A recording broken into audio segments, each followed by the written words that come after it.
I'm going to show you my favorite way of achieving a distorted snare drum. And it's gonna sound like this.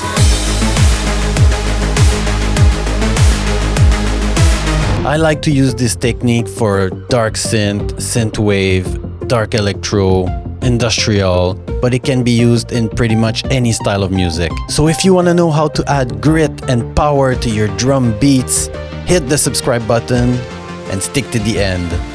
Let's go. To achieve this crazy snare drum, you need layers. You need a clean layer and a distorted layer. I have this beat here that I made for my dark electro preset pack for Serum. It is strongly inspired by one of my favorite bands called SITD. You should check them out. So this is the beat without the snare drum.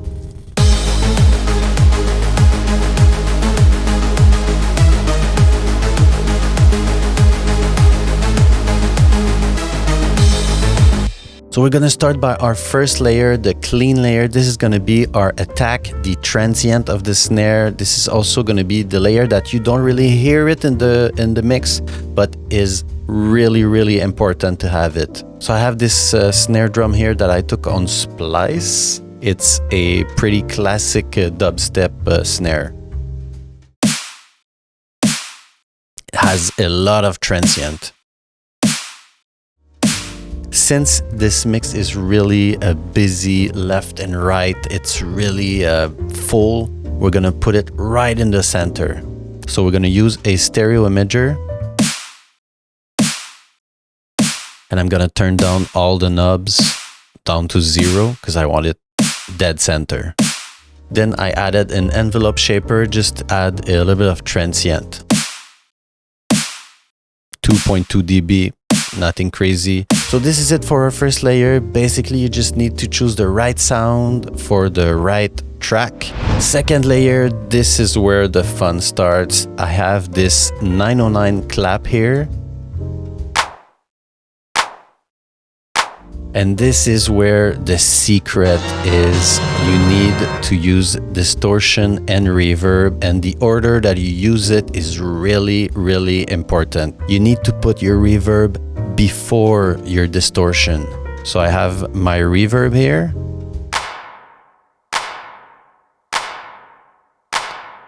And then my distortion.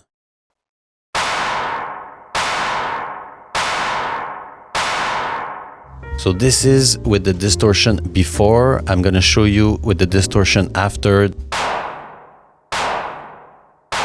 So we don't want that. We want the reverb to go crazy. We want the distortion to go crazy. So I want the reverb before my distortion. So that way I can control the tail of the reverb and the tail of the distortion at the same time.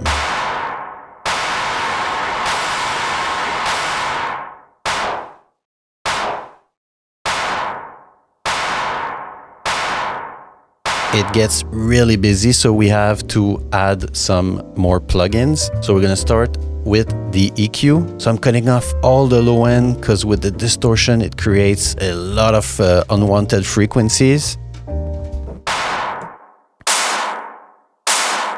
And I'm boosting the high end a lot. I'm adding a stereo imager to put it right in the center because with the reverb and the distortion, it creates like a really wide snare. We don't want that. We want it dead center with our first layer. So I'm gonna show you guys with both layers at the same time.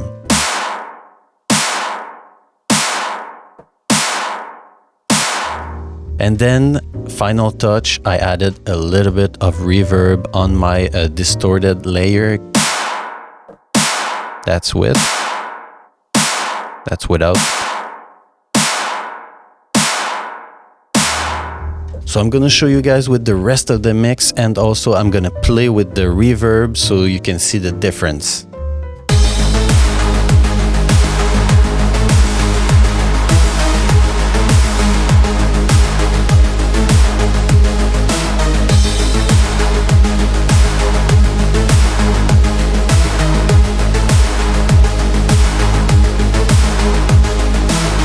And remember, the trick is the reverb before the distortion.